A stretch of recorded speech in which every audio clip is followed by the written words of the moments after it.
Hello, my name is Nathan Taramina, and this is my Math 203 Statistics Final for 2022.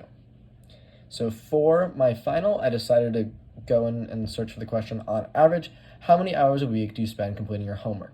So after gathering my responses, I ended up getting 96 responses, and I collected these responses through social media using Twitter, Facebook, Instagram, Snapchat, messaging, and any other form of social media where I could get college students to respond to my questions. So the reason I chose this topic was because I spend about, on average, 12 hours per week, I would say. So I wanted to see how my peers would compare to my study habits. So after collecting my 96 responses, I put it in my graphing calculator and moved forward with the process. So for this test for the mean, again, my question was, on average, how many hours do you spend on homework each week? So then I decided to formulate my hypotheses, and for the null hypothesis, I stated that the average amount of time people spend on homework per week is 8 hours, where the null hypothesis was mu equals 8. For the alternative hypothesis, I said the average amount of time people spend on homework per week is more than 8 hours. So for the alternative hypothesis, I had mu was greater than 8.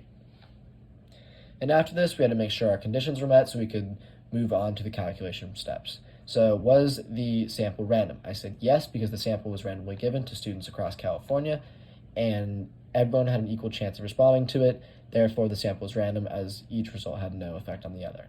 And then, were the results normal? I said yes, because we had 96 respondents, helping it to create a more normal curve. However, we do have to proceed with caution, so we can keep that in the back of our head when completing this experiment. And then, were the results independent? Or were the responses independent? I said yes, because each response was given by a different person. Therefore, each response had no effect on the next. So after making sure our conditions were met, I proceeded on to the calculations, where I had mu equal to 8. The standard deviation after calculating on my graphing calculator was 3.939.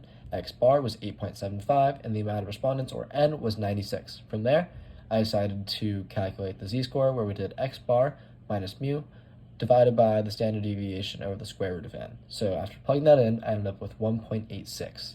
And then I was able to use those values and put them into normal CDF to calculate the p-value. So our lower limit was 1.86, our upper limit was infinity, or 1e99, and then our mu was 0, and our standard deviation was 1. So after that, I ended up with a p-value of 0.031.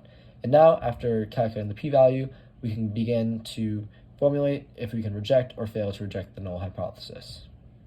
So in conclusion, since the p-value is 0.031, which is less significant than a significant value of alpha equals 0.05, we have enough evidence to reject the null hypothesis, where mu equals 8, which makes our test significant. Therefore, the average time spent on homework per week is greater than 8 hours. Thank you for watching.